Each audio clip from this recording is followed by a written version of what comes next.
করার জন্য পানি পর্যন্ত যেতে দেয় না। আপনারা হয়তো এটা জানেন না, কলকাতার নিউ টাউনে যেখানে মমতা ব্যানার্জি 16 একর জমিতে 17 একর জমিতে একটা দুর্গাঙ্গন করেছে, মসজিদের জমির উপরে করেছে, অকার জমির উপরে হালি হলো এই পরিষ্কার কথা বলছি। তো ওই জায়গাতে একটা মসজিদ আছে, সেটা টিনের মসজিদ। ওই জায়গাতে 15 বছর 20 বছর ধরে একটা মসজিদ আছে, টিনের মসজিদ। তো মমতা ব্যানার্জি বলেছে কি এই মসজিদ হটিয়ে দাও, এখানে দুর্গাঙ্গন আছে, ভবিষ্যতে ঝামেলা হবে। তো মুসলমানকে মসজিদ সরাবে?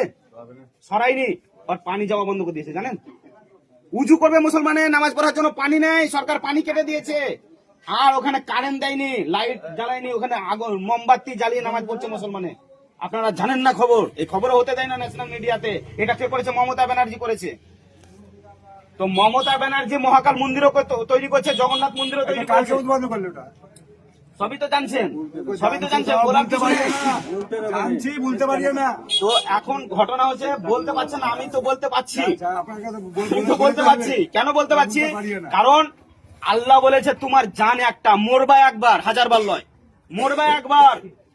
আর আমি মৌলানা একটা, আমি আপনাদের মাদ্রাসাতেও পড়ে গেছি, এই মাদ্রাসাতে, হ্যাঁ, মুকলিসপুর মাদ্রাসা আমি পড়ে গেছি ছোটবেলাতে। ও আলিফ বা তা সা আমি পড়ে গেছি। তো আমাকে ছোট থেকেই শিখানো হয়েছে কি এই দুনিয়াতে মরণ হচ্ছে সব থেকে কঠিন জিনিস। আর ওই মরণের মধ্যে একটা ভালো মরণ আছে, সেটা হচ্ছে শহীদের মরণ। সমাজের জন্য, দেশের জন্য, জাতির জন্য, ইসলামের জন্য যদি কেউ আওয়াজ তুলতে লেগে মারা যায়, আর কেউ যদি বিরোধী মেরে দেয়, তো ওই মরণটা কষ্টটা হয় একটা পিঁপড়ে ওই রকম কষ্টের মধ্যে মারা যাবে। তো এর থেকে ভালো মরণ আর নেই। শহীদের মরণ হবো তো সেটা কোনো ব্যাপার নাই, মরতে তো একদিন হবে। এখন ঘটনা হচ্ছে অন্যায়কে অন্যায় বলতে হবে, এইটাই হচ্ছে আসল সমাজের কাজ। আজকে যদি আমিও কিছু না বলি, তাহলে কিয়ামতের দিন আমাকে ধরবে কিভাবে? আলেম সেজে অযথা বিদ্যা শিখে যদি না করতে পারি শ্মশানবিহীন সমাজটাকে, তাহলে কি করবো আমি আলেম হয়ে? সবার আগে তো আমাকেই জাহান্নামে দিবে। হাদিসে তো এটাও বলছে কি সর্বপ্রথম আমি আলেমের কুমোরে দড়ি বাঁধবো, টানতে টানতে ওকে জাহান্নামে দেবো। কেন? আলেম তো নামাজ পড়ে, মুখে দাড়ি রাখে, আলেম তো ন্যায্য পথে চলে। এক একটা অন্যায় করে তাও আবার লুকিয়ে করে, প্রকাশ্যে করে না, নাকি? তাহলে এই আলেমকে বলছে ওই পাবলিকের থেকে, মাতালের থেকে আগে ওর কোমরে আগে দড়ি বাঁধবো, ওকে জাহান্নামে দেবো। আল্লাহ বলেছে নিজে, মিসকাত শরীফের হাদিস, আমি নিজে পড়েছি। কেন? কারণটা হচ্ছে এই কেউ জানে সবকিছু, কোরআন শরীফে কি আছে, হাদিসে কি আছে, আর দুনিয়াতে কেমন হচ্ছে সবই জানে, জেনেও কেন চুপ ছিল? কেন চুপ ছিল? ওই জন্য ওকে জাহান্নামে আগে দাও। তাহলে আমি একটা মৌলানা হয়ে আমি কি এই সমাজে চুপ থাকতে পারবো?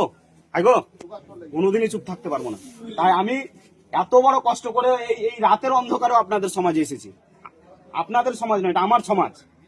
আপনার আমার ভাই, আমি আপনাদের বেটা, আমি আপনাদের ভাই, আমি আপনাদের ভাতিজা। তো ঘটনা হচ্ছে এই, যাদের উপরে আমরা ভরসা করছি তারা কিন্তু আমাদেরকে ধোকা দিচ্ছে পরস্পর।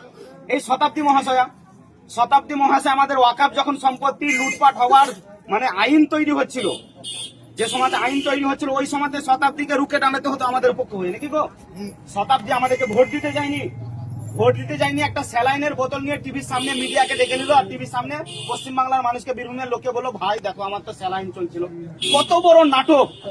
আবার তারপরের দিন আবার রামনবমীতে এত রোদ গরমে নেচে বেড়াচ্ছে, একদম মুখে মেকআপ করে। কিছুদিন পরে আপনাদের গ্রামে আসবে, মেকআপ নিয়ে আসবে, সামনে ভোট আছে, ইলেকশন ভোট আছে। হ্যাঁ, এই শতাব্দীয়া মানে যেতে পারেনি আমাদেরকে মসজিদ বাঁচাবার জন্য, কিন্তু আইপ্যাকে